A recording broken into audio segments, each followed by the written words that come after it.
Class 11 जीव विज्ञान में आज हम लोग चर्चा करेंगे न्यूक्लियस, केंद्रक। अगर केंद्रक की हम लोग बात करें, केंद्रक है क्या?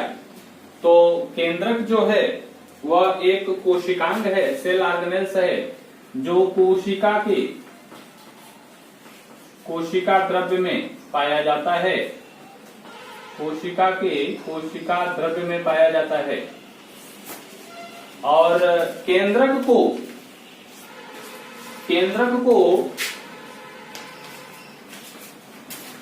कोशिका का कंट्रोल रूम कहा जाता है। केंद्रक को कोशिका का कंट्रोल रूम कहा जाता है। नियंत्रण कक्ष कहा जाता है। अगर हम बात करें कि केंद्रक की खोज किसने किया था, तो एक वैज्ञानिक थे रॉबर्ट ब्राउन नामक जो वैज्ञानिक थे, ब्राउन ने केंद्रक की खोज किया, यानी कोशिका के कंट्रोल रूम की खोज की। और इनका जो खोज का श्रेय होता है, केंद्रक के न्यूक्लियस के खोज का जो श्रेय है वो रॉबर्ट ब्राउन को जाता है। इन्होंने 1931 में केंद्रक की खोज किया था। और केंद्रक को कंट्रोल रूम किसलिए कहा जाता है?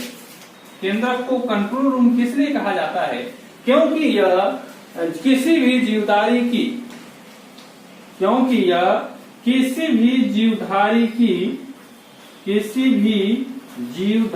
की संपूर्ण सूचनाओं को, या और भी अच्छी बात बोलना चाह रहे हैं आप, तो किसी भी जीवधारी की संपूर्ण आनुवांशिक सूचनाओं को केंद्रक के अंदर समाहित किए रहता है, उसको रखे रहता है। इसलिए केंद्रक को आनुवांशिक सूचनाओं का कक्ष भी कहा जाता है, क्योंकि जेनेटिक मटेरियल जो होता है, किसी भी जीवधारी का जो जेनेटिक मटेरियल होता है वह केंद्रक में पाया जाता है। और वह डीएनए हो चाहे आरएनए, हेट्रोक्रोमेटिन जो होता है वो कंट्रोल रूम में व्यवस्थित रहता है और आनुवांशिक सूचनाओं को एक पीढ़ी से दूसरी पीढ़ी में ट्रांसफर करने का जो काम होता है जेनेटिक मटेरियल का होता है। और यह जेनेटिक मटेरियल पाया कहाँ जाता है? किसी भी कोशिका के कंट्रोल रूम में। और आपको मैं पहले बता दिया हूं कि किसी भी कोशिका जो कंट्रोल रूम होता है वो न्यूक्लियस होता है। तो इस तरह से हम लोग कोशिका की खोज के विषय में, केंद्रक के खोज के विषय में देखें। अब यहाँ पर केंद्रक की संरचना देख लेते हैं। केंद्रक की संरचना, केंद्रक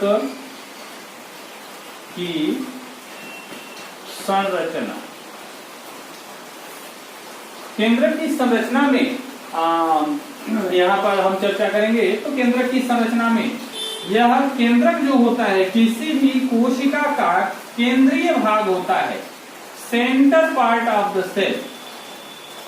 ये कोशिका का जो केंद्रक है वो सेंटर पार्ट है, जिसमें जेनेटिक मटेरियल पाया जाता है। और किसी भी जीवधारी की जो आनुवांशिक सूचनाएं हैं वह एक पीढ़ी से दूसरी पीढ़ी में ये ट्रांसफर करने का काम करता है, जेनेटिक मटेरियल होता है। तो जो केंद्रक है वह दोहरी झिल्ली की दीवार का बना होता है।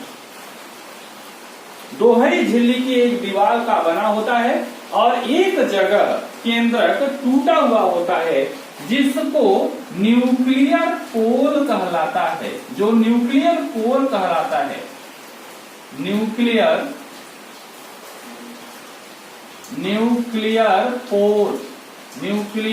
पोल माने छिद्र।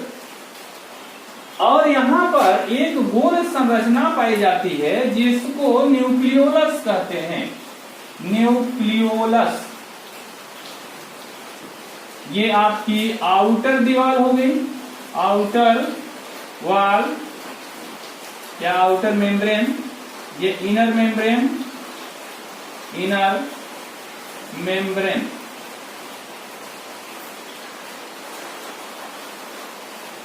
ये भी मेम्ब्रेन ही लिख लीजिए और अच्छी बात है। और जो न्यूक्लियस की बाहरी दीवार होती है, न्यूक्लियस की जो बाहरी दीवार होती है वह जगह जगह धंसकर ढेर सारी अंगुली के समान संरचना बनाती है, जिसको हम लोग एंडोप्लाज्मिक रेटिकुलम कहते हैं। तो यहाँ पर हमारा टॉपिक न्यूक्लियस है ना कि एंडोप्लाज्मिक रेटिकुलम, लेकिन अगर हम यहाँ पर बात करेंगे तो यह एक हिस्सा होता है न्यूक्लियस की बाहरी दीवार का, यह हिस्सा होता है, इसलिए हम चर्चा करेंगे। तो यहाँ पर न्यूक्लियस के भाग में एंडोप्लाज्मिक रेटिकुलम का भी चर्चा करेंगे। अब एंडोप्लाज्मिक रेटिकुलम जो होता है दो प्रकार का है, एक स्मूथ एंडोप्लाज्मिक रेटिकुलम और एक रफ एंडोप्लाज्मिक रेटिकुलम। स्मूथ और रफ की हम बात करें, हम लोग पिछली क्लासों में देख चुके हैं। एंडोप्लाज्मिक रेटिकुलम की जब बात हुई थी तो उसमें मैंने आपको बताया था कि जिस सतह पर एंडोप्लाज्मिक की जिस सतह पर राइबोसोम्स पाए जाते हैं उनको हम लोग एंडोप्लाज्मिक रेटिकुलम कहते हैं, और जिस सतह पर ये राइबोसोम्स नहीं पाए जाते हैं उनको हम लोग स्मूथ एंडोप्लाज्मिक रेटिकुलम कहते हैं। अगर राइबोसोम की बात कही जाए तो राइबोसोम प्रोटीन संश्लेषण का कार्य होता है जो राइबोसोम्स में होता है। अगर फंक्शन की बात कही जाए तो राइबोसोम में प्रोटीन का संश्लेषण होता है, और ये जो न्यूक्लियस होता है इसके बाहरी दीवार पर भी राइबोसोम के कण पाए जाते हैं। तो यदि हम अगर क्वेश्चन आपसे कहें कि प्रोटीन का संश्लेषण के लिए सतह कौन प्रदान करता है, तो आप कहेंगे एंडोप्लाज्मिक रेटिकुलम प्रोटीन संश्लेषण के लिए राइबोसोम को सतह प्रदान करता है, क्योंकि राइबोसोम जो होता है वो न्यूक्लियस की बाहरी दीवार और एंडोप्लाज्मिक रेटिकुलम पर पाए जाते हैं।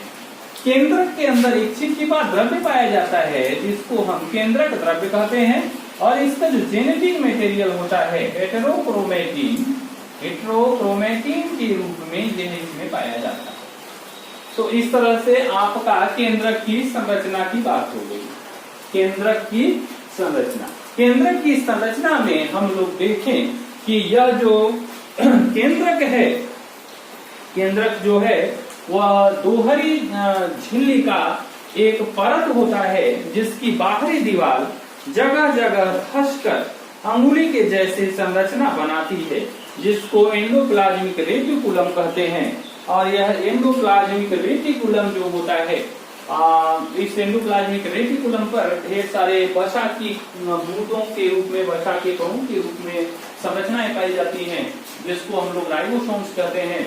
ये राइबोसोम पर प्रोटीन का संश्लेषण होता है जो केंद्रक की बाहरी दीवार प्रोटीन संश्लेषण के लिए, और एंडोप्लाज्मिक रेटिकुलम की बाहरी दीवार जो होती है वो प्रोटीन संश्लेषण के लिए सतह प्रदान करती है। न्यूक्लियोलस जो होता है वो केंद्रक द्रव्य में पाया जाता है, और इस केंद्रक द्रव्य में जेनेटिक मटेरियल पाया जाता है जो कि किसी भी जीवधारी के आनुवांशिक सूचनाओं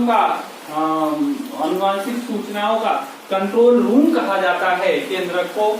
इसलिए इसको कंट्रोल रूम इसलिए कहते हैं क्योंकि समस्त आनुवांशिक सूचनाएं किसी भी जीवधारी को केंद्रक में पाया जाता है, और यह समस्त सूचनाओं को नियंत्रित किए रहता है, नियंत्रण में रखता है। यानी आनुवांशिक सूचनाओं को नियंत्रण का कार्य जो है वो केंद्रक करता है। तो हम अगर कार्य की बात करें, फंक्शन ऑफ न्यूक्लियस, केंद्रक के फंक्शन की बात करें तो इसको हम बस, इसका सबसे इंपॉर्टेंट फंक्शन ये है कि यह समस्त आनुवांशिक किसी भी जीवधारी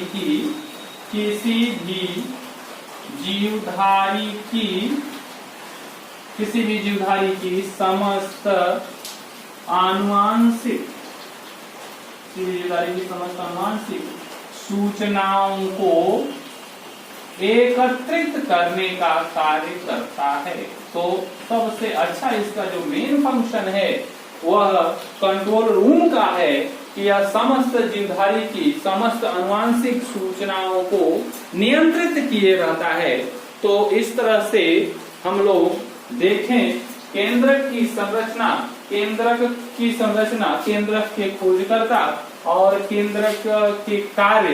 तो केंद्रक के खोजकर्ता जो थे उसके विषय में मैंने आपको बताया कि रॉबर्ट ब्राउन थे, और उसके बाद इसकी संरचना के विषय में डिस्कस हो ही गया। और ये मेन इसका जो फंक्शन है केंद्रक का, यह जीवधारी की समस्त आनुवांशिक सूचनाओं को अपने अंदर समाहित किए रहता है और एक पीढ़ी से दूसरी पीढ़ी में किसी भी कोशिका से अगर आनुवंशिक सूचना दूसरे जीवों में ट्रांसफर होती है तो उसके लिए हमारा जो जिम्मेदार फैक्टर है जेनेटिक मटेरियल, वह केंद्रक से ही सूचनाओं को ले जाके एक जनरेशन से दूसरे जनरेशन में ट्रांसफर करता है। तो इस तरह से हम लोग केंद्रक के विषय में चर्चा की।